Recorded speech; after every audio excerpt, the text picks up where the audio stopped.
Hello, it's lovely to have you here today. I want to begin today with a quiet reflection. Some children learn very early how to be strong. I was one of them.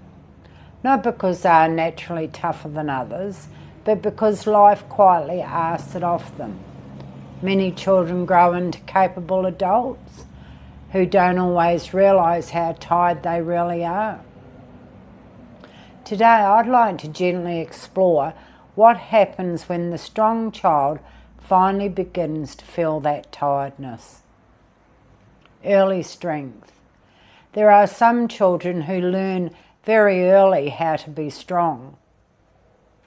Not because they are naturally tougher than others, but because life quietly asked it of them. They become responsible, aware of other people's feelings, careful not to create more problems. From the outside, this can look like maturity. It can even be praised. But inside, there is often a child who simply never had the chance to rest. The hidden cost. When you grow up needing to hold yourself together, you begin to believe that strength is your role.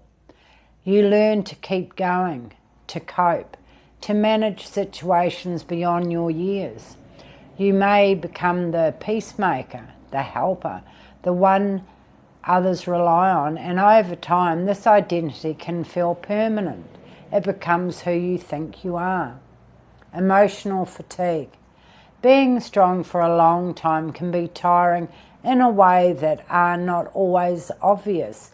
You may not even notice it at first.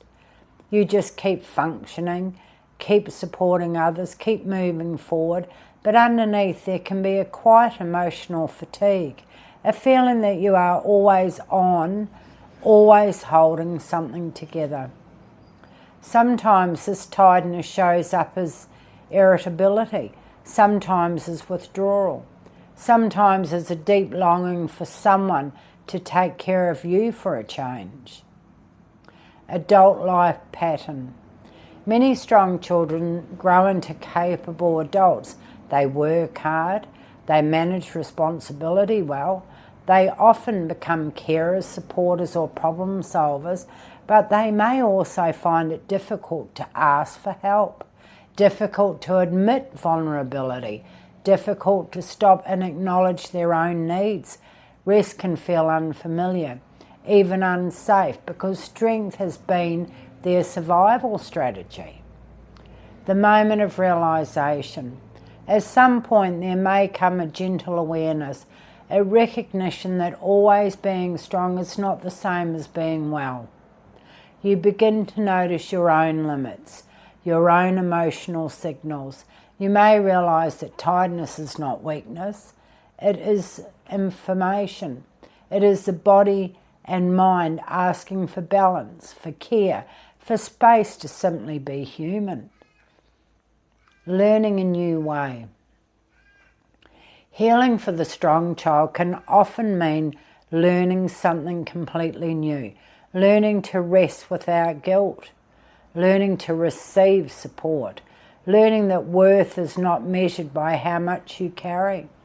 This can feel uncomfortable at first, but slowly it can bring a deeper sense of steadiness, a more sustainable way of living.